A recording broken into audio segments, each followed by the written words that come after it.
Also at the State House, a bill passed in the Senate would hold dealers accountable for deadly fentanyl overdoses. State House reporter Caroline Yaffa tells us the repercussions they could face. The Senate unanimously passed the fentanyl-induced homicide bill with no hesitation. All those in favor, please say aye. Any opposed? Ayes have it. The Senate bill would mean homicide charges could be filed against anyone who knowingly provides fentanyl, which leads to a death. If convicted, the person could be sentenced to a maximum of 30 years in prison. We already have laws in place for trafficking, dealing, possession with intent to distribute, and all that. We just didn't have the piece in place to go after them if somebody died from the drugs that they sold them. So this would give them that extra tool. The bill passed in the Senate last session, but never made it through the House.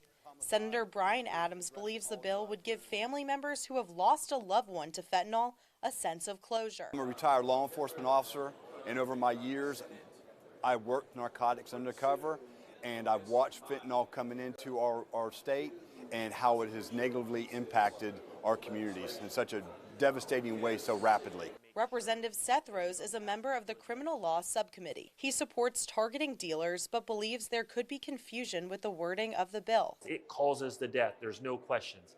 That needs to be addressed. And so I think the language needs to be tightened, and we need to actually focus and be very thoughtful on what we are trying to stop and punish. Rose says he will propose amendments when it comes before his committee. It needs to not encompass possession.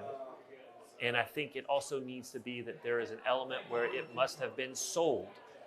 There must be something exchanged for value. There is another bill in the Senate called the Drug-Induced Homicide Bill, which discusses all drugs. The bill has been put on hold in the Senate. In Columbia, Caroline Yaffa, 7 News. And the bill will head to the House next week.